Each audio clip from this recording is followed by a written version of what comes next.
cimrigeena raago cadowgeena loo jabiyo carradiina udugale cududno difaacdiyo budlan curadadeedo aabid ciila mudanina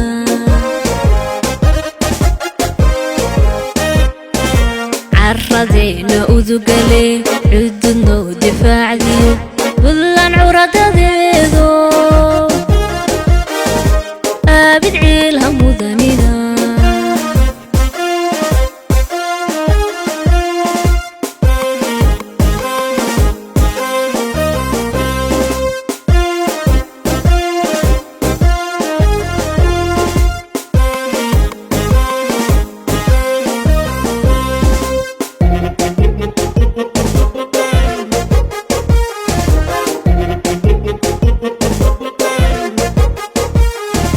ciidankii wacnaayoon cabku wali la oorano ciise naga mutaysto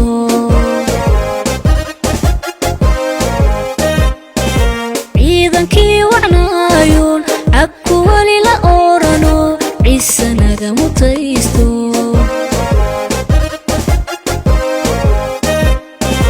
geesiyada cirkeeniyo badda looga caago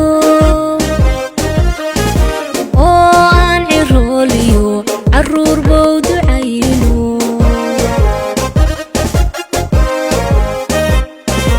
geesiyada cirkeeniyo badda looga caago oo aan cirooliyo carruur bow ducayno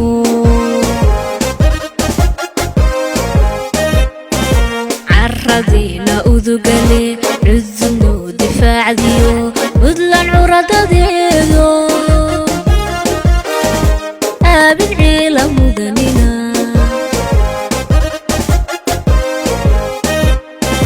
carradiina udugale cududno difaacdiyo budlan curadadeedo aabid ciila mudanina bismillaahi raxmaani raxiim golayaasha dowladda ee golaha wasiirada iyo golaha baarlamaanka xubnaha ka jooga taliyaha ciidanka booliiska iyo saraakiisha gudoomiyaha gobolka iyo degmada Karkaar iyo Qardho maamulka iyo macallimiinta dugsiga tababarka Xorgoble ciidamada booliiska ee maanta halka loogu soo xirayo dafcadii afraad ee booliiska tababarkooda inta kale ee martida aad joogta iyo meediyaha dhammaantiinba assalaamu calaykum waraxmatullaahi wabarakaatu runtii sharaf weyn ayay noo tahay maanta inaan igala soo qayb galno xiritaanka dafcadii afraad oo aad halka ku muujiseen dhoolatus iyo aqoon sharci iswadata waxaan ku faraxsanahay dhallinyarada da'yarta u badan sida aqoontii ay halka ka qaateen ee uga muuqatay booliisku waa uu ka duwan yahay ciidamada kale booliisku waa ciidanka mar walba la nool bulshada bulsho kala duwan kala cumri ah lab iyo dhadig isugu jirta kuwa jilicsan kuwa xanuunsan kuwa kibirsan kuwa waalan kuwa iyagu iswaalayo maandooriyo uu dilooday kuwa tuug ah kuwa raba inay dadka deganaanshahooda iyo kala dambayntooda burburiyaan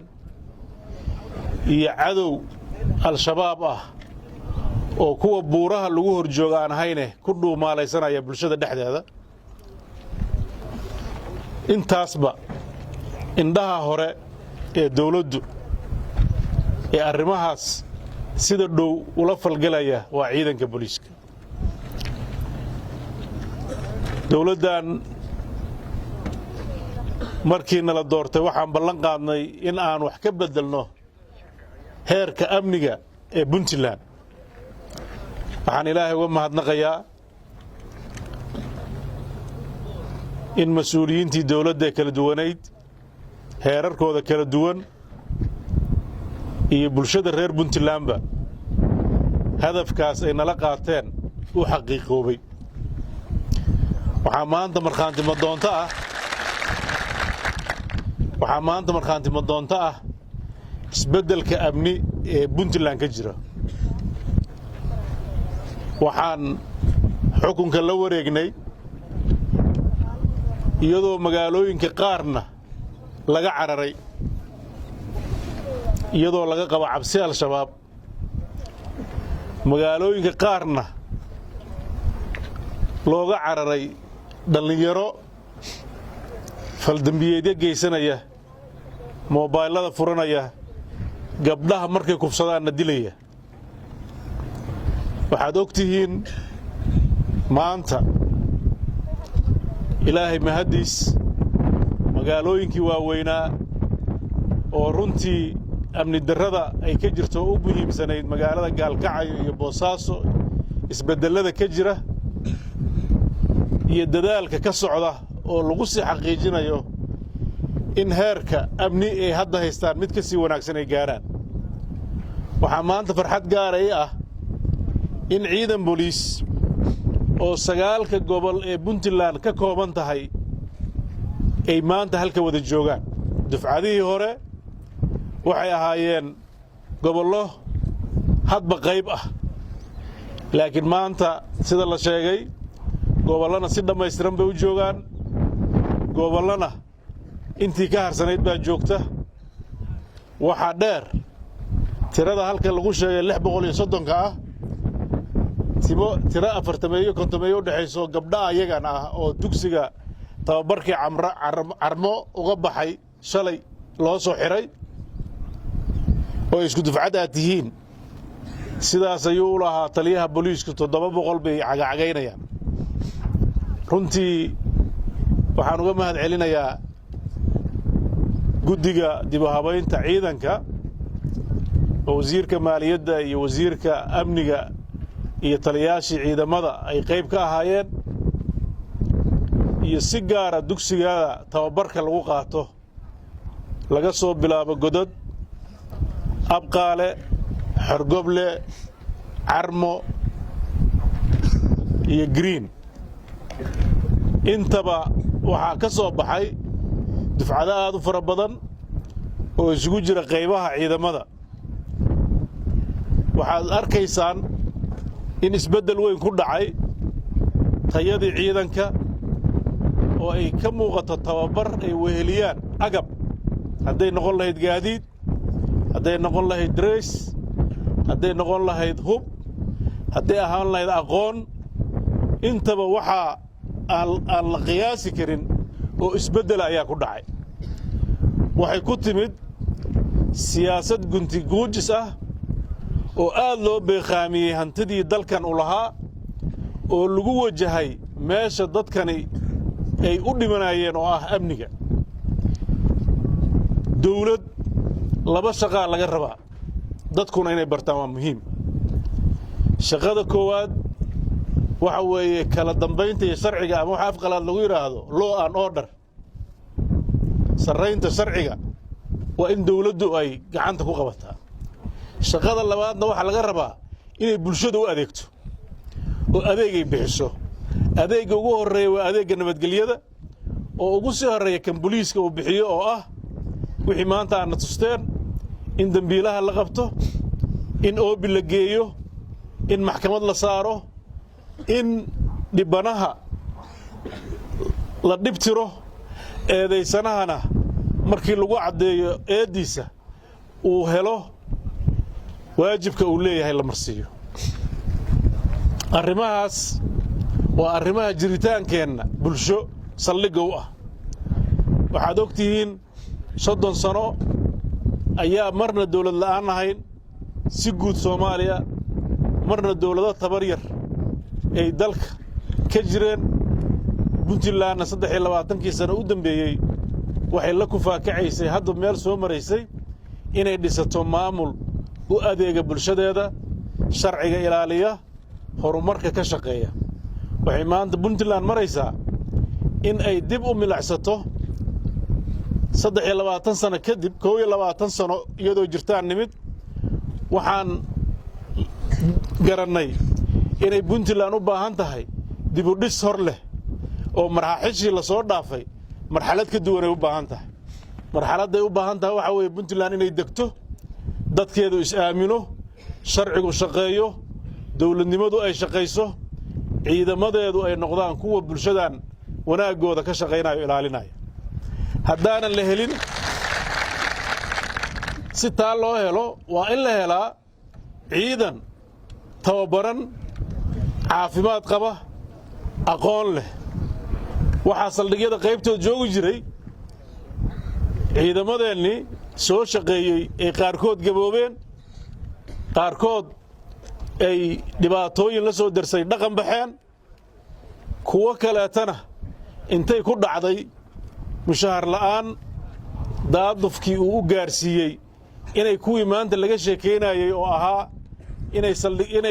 inay dambiilayaashii la heshiiyaan inay noqdeen oo halkaas ay noqotay dab dhaxamooday meeshii sharciga loo doonan lahaa inay shiddadii halkaa ka abuurantay waxaan aad iyo aad ugu faraxsanahay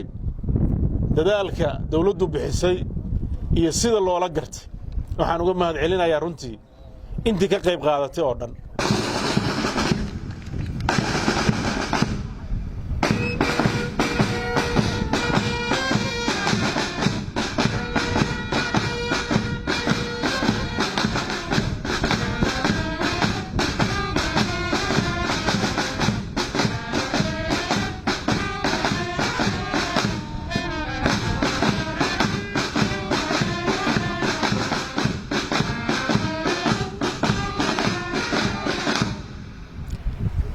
waxaan ku faraxsanahay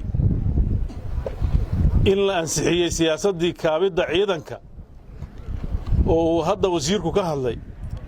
waxaan inigu bishaaraynayaa ugana mahad celinayaa taliyaha hadda xilka wareejinaya jenaraal cali nuur oo ahaa taliyihii asluubta taliyihii booliiskana soo noqday inay taliska ciidanka asluubtu markii ugu horraysay Puntland intii burburka ay ku guulaysteen inay dhisaan guryo saraakiisha dawladdu ay leedahay oo iyagu degi doonaan waa tallaabo bilow ah oo aan rajaynayo inay taliyaasha ciidamada kaleeto oo dhan iyagoo duruufta ay ku dhiseen taliska asluubtu guryaha uu dhisay wuxuu ka jaray mushaharooyinka ciidanka gacantana iyaga ka shaqeeyey taliya kasta wuu kari karaa in magaalo kasta oo caasimad gobola marka ugu horraysa ugu yaraan laga helo dhowr guri oo muhiim u ah saraakiisha ay suuragal tahay degaankooda degaan aan ahayn in loo bedelo sida hadda dhacday inay helaan hooy ay degaan oo ay dawladdu leedahay waxaan kaloo rajaynaynaa inay ardadooda iyo xaasaskoodu ay helaan daryeel gaar ah haddii aan ku guulaysanno in aan siyaasaddaas ay hirgasho dawladaha naga dambeeyana aysan xagal daacin waxaan rajaynayaa Puntland oo waxay ku taamayso baraara in la arki doono dal waxaa dhisa dadkiisa ciidankaana udubdhaxaad u ah haddaan dawladdaani ciidanka ahmiyad siinin jiritaanka Puntland halis buu ku jiraa iyo guud ahaan Soomaaliyaba tallaabadaas isku tashiga ah waxaa Puntland taariikhdu qori doontaa oo Soomaaliya oo dhanba ay hal dag maqlaysaa ciidanka daraawiishta iyo booliiska iyo nabad sugidda iyo asluubta ay dawladda Puntland leedahay tababarada ay qaataan oo hadda dib u habaynta ah kulli waxaa bixinaya khasnada dawladda Puntland hal shilin oo ajnabi bixiyo kuma jiraan waxa aad maanta ku tababarateen iyo dareyska wadataa weli kama dhicin Soomaaliya arrintaas meelaha kale oo maamulada ka jiraan waxaan rajaynayaa inay Soomaalidu barato isku tashato oo dalkeeda dhisato dal dadkiisa dhisa dadka caawina ee ummadaha kale taa ee qaarna walaalahana qaarna saaxiibkanahay kama maarano taageero iyo taakulo waa uga baahannahay laakiin waxa taageeradaas iyo taakuladaas ay muuqanaysaa marka adigu wax qabsatid hadda adigu wax qabsanayn oo iska daa inaad wax qabsatid wixii la dabcay in lagu taraxata aad xagal daacisid ama aad burburisid ama gaadiidkii lagugu deeqo aad burburisid ama wixii lagugu talagalay aad musuqmaasuqdid hadda waxa tahay nin isagu geedku saarnaa goynaya waxaan aad u rajaynayaa in booliisku ay ka hufnaadaan si ay iyagu u noqdaan kuwa dambiga qabanaya fal dambiyeedyada oo ugu horeyso khamriga dalkeena aafa ku socota waxa xoog dalka u soo galaya khamri waxaad ogtihiin golaha wasiiraduna ansixiyeen baarlamaankana la mariyay in dib loogu noqday oo wax ka bedel lagu sameeyay sharciga ciqaabta ee maandooriyaha oo tii hore ee dadka kale markuu nadiifka ahaa oo aysan badnayn maandooriyuhu wax dad kooban baa lagu qaban jiray shuruuc iyo waxay lahaan jireen ciqaab yar oo fudud bilo yar oo la iibsan karo hadda aafay isu bedeshay hadday aafad noqotay waxaa la gudboon dawladuna ay u jirtaa inay shuruuc ka soo saarto waxyaabaha noocaas kaleeta dib u habeyntaas ama isbedelkaas lagu sameeyay sharciga wuxuu inaga saacidi doonaa in aad la dagaalantaan khamriga waxaan idinku kuma jirtaan laakiin taliyaha iyo taliyaasha kale halka jooga aan maanta halka uga sheegayaa askarigii iyo sarkaalkii ay ku caddaato in khamri uu ku lug yeesho sharciga hadda la bedelay lama horgeynayo maxkamadda ciidamada oo ka ciqaab kulul baa la geyn doonaa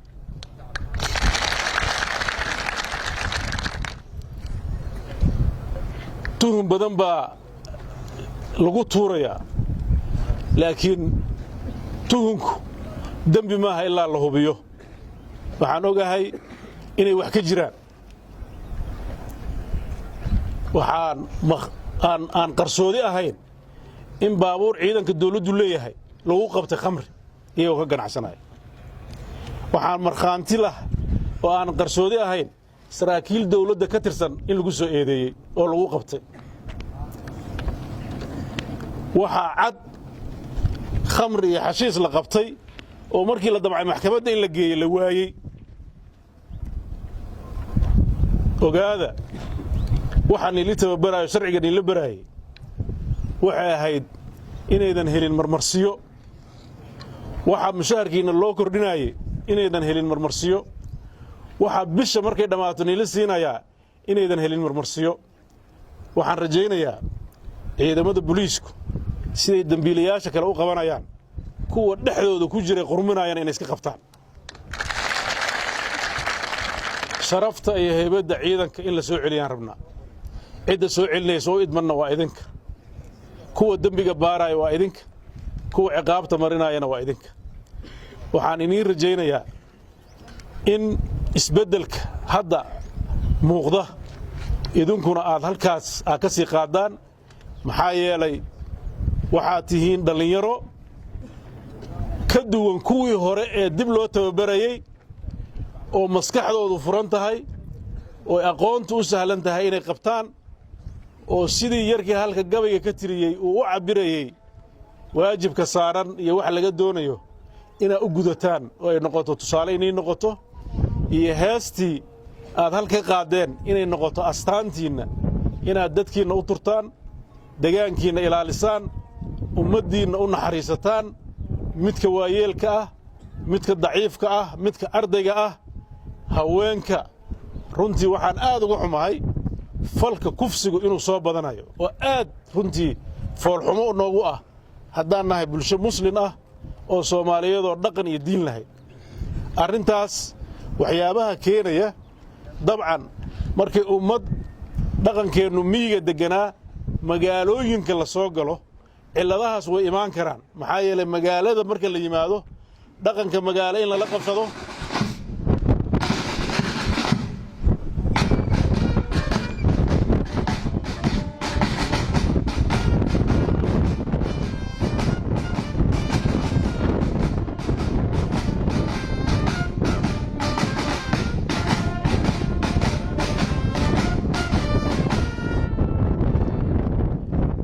miigeenna markaan joognay falalka dhaca way yaraayeen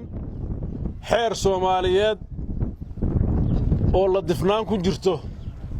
oo gacaltooyo iyo gacalnimo ku jirta awal ka talinaya xeerka noocaas magaalo lagu maamuli kari maayo wuxuu u baahan yahay xeerka ciqaabta ee dawladdu leedahay in dadka lagu qaado si magaalada loo wada deganaado maxaa yeelay degsiimo miyi inta wada degan waa dad kooban laakiin magaalooyinkii waa ballaaranayaan dadka wada degan way badan yihiin nooc walbana way leeyihiin awal jeesaska meelaha wada degan in isleh wiil iyo aabihiis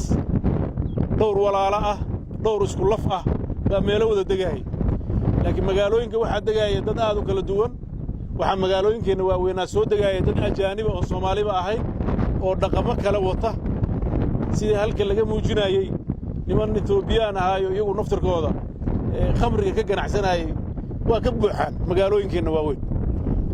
arrimahaas waxay nooga baahan yihiin feejignaan dheeraada waxaan u baahannahay inaad arrintaas aad u togaysaan waxaan idin rajaynayaa guul waxaan idin rajaynayaa inaad shaqadiinna ka soo baxdaan waxaan rajaynayaa oo wasaaraddii maaliyadda iyo amnigaba ayna maqlayaan in ahmiyaddeenna koowaad iyo labaad iyo saddexaad aan siino amniga iyo ciidamada labadaas haddaan ku guulaysanno dal nabdoonoo xasilan ayaan yeelanaynaa markaasna waxaan fursad u helaynaa Soomaali inta dhiman ee hadda dhiban inaan gacan ka geysanno deganaanshahooda iyo nabadgelyadooda diyaar mu nahay inaan Soomaalida gacan siino diyaar mu nahay diyaar mu tihiin meel kastoo Soomaali ku dhiban tahay inaad ka shaqaysaan waxaan idin rajaynayaa inaad dantiinana ka soo baxdaan iyo degaanadiinna dalka Soomaaliyeed midnimadiisa iyo horumarkiisana aad u istaagtaan dalkeennu waxaan rajaynayaa inuu sida uu yahay inuusan noqon dad aanan damiir lahayn oo diin lahayn oo dugaagoo dadka laynaya oo dooxata ah baa dadkeennii iyo maatadeennii waxyeello meel walba ugu geysanaya waxaan rajaynayaa arrintaas inaad dhugbigeen u yeelataan idinkana waxaan idin rajaynayaa waa midaba badan yihiin yeen idin soo dhex gelin maxaa yeelay nimankii waagi hore waxaa la dhihi jiray waa niman surweelka u gaaban yaho garle oo cimaamad xiran hadda waa kuwa khamriga cabaayo sigaarka cabaayo balaayo oo shayaadiin oo dhexdiina ku jira dadkana baabiinaya sidii maxkamadaha ay ku qirteen soo saas maaha waxaa loo baahan yahay cidna inaydan aaminin ilaa hubisaan qof kasta waa in la dul istaagaa dalkana waa in la ilaaliyaa dayaca waa in laga ilaaliyaa sharci darrada waa in laga ilaaliyaa waxaan rabaa maanta halka inaan baaq uga diro dhammaan dadka reer Puntland oo runtii xaalad adag oo abaar ay haysato gobollada qaar dayrtii kama diin gobollana waxyaabo yar baa ka da'ay oo waxa isugu soo guuray dhammaan degsiimadii kale waxaan marka hore farayaa degaanada loo soo guuray dadka u soo guuray meel kastoo ay ka yimaadeenba inay si wanaagsan u soo dhoweeyaan oo ay ku soo dhoweeyaan hoyga iyo hantida ay haystaan si ay noloshooda ay u kabato maxaa yeelay maalin boqolaa loo baahan yahay maalinba degaan baa loo baahan yahay siday hore u dhacaysay in degaanada hadda barwaaqada ah mararka qaarkood ay abaar yihiin waxaan rajaynayaa ciidanka iyo maamulada degmooyinka iyo gobolladaas loo soo guuray inay si foojigan uga dhex shaqeeyaan bulshadaas isku soo hayaantay oo ay dhici karto qaarkood inay abaari eryeyso oo ay dhici karto inay dembiyo iyo isqoonsi u ka dhasho baadka iyo biyaha ku saabsan maxaa yeelay meelaha qaarkood baadku waa fiican yahay laakiin biyaha yar marka arrintaas waxaan rabaa inaan halka baaq uga diro bulshada Soomaaliyeed reer Puntland meelihii lagu soo guuray meelaha abaarta ah waxay dawladdu ka shaqaynaysaa oo hadda gacanta ku haysaa inay gurmad degdeg gaarsiiso iyadoo oo baaqi dadka Soomaaliyeed iyo hay'adaha iyo dawladaha nacaawiya halka aan uga jeedinaya in Puntland iyo dhammaan geeyga Soomaaliyeed meelaha abaarta aba gargaar la soo gaaro maxaa yeelay bulshadan way tabaalaysan tahay haddaan degaankooda lagu hayn oo loogu geyn baahidooda biyood iyo waxyaabaha ay u baahan yihiin oo ay geediga sida hadda ah ay ku sii jiraan khatarta nololeed ayaa sii adkaanaysa ciidamada Puntland meel kasta ay joogaan waxaan farayaa inay ka qayb qaataan gurmadka abaaraha iyo xasilinta dadka isku soo guuray labadaba deegaanada abaartana inay biyo dhaanka iyo gargaar ka qayb qaataan iyagoo dawladdu ay gacan ka wada siinayso guud ahaan arrintaas waxa weeye arrin ka mid ah waajibaadka shaqo ee dawladda laga sugayo iyo ciidanku ma aha inay dad waalan iyo dad dhiban iyo dad maaragtay dambiilayaal kaliya qabtaan dadkana waa inay u gargaaraan oo ka qayb qaataan gargaarka markay u baahan yihiin haddii abaar dhacaan iyo haddii duufaan dhacaan iyo haddii kale taba waxaan ilaahay halka uga baryayaa dhammaan deegaanada Soomaaliya deegaanada kale ee runtii dalalka kale in ilaahay abaarta ka dulqaado maxaa yeelay cadow ka weyn abaari ma jirto ilaahay waxaan ka rajeynayaa raxmad waxaan u rajeynaynaa ilaahay idankiis inuu roob degdeg ah ummadan siiyo isaga qafuur raxiim oo aan wax yeelin waxaan rajeynayaa dad isu naxariista oo iskaalmeeyo inaan noqono deegaanada abaartu haysana foojignaan u yeesha waxaan rajeynaynaa haddii ilaahay idan ka dhigo in ummadan ay haddii ay sharciga iyo kala dambeynta iyo dawladnimada ay ku dhaqanto ilaahay wuu naxariisan ilaahayna naxariistiisaan sugaynaa wax ka xun sharcigoo lagu xadgudbo ma jiro dilka dadka waa in la yareeyaa dhaca waa in la yareeyaa kufsigu waa inuu yaraadaa fasaadka nahaysta ayaa dunuubta badan oo nahaysata qaybka ah marka waxaa la rabaa culummada iyo dadweynuhuba inay u kacaan sidii dadka loo wacyigelin lahaa xumaanta looga dhaafi lahaa ummadatan la isu soo dumi lahaa deganaansho iyo dawladnimo waartana ay gacantooda ku samayn lahaayeen kadibna u ilaashan lahaayeen waxaad noqon doontaan dad taariikhda xusto dad dadkooda u adeega dad mustaqbalka ummadan meel muhiima ka gala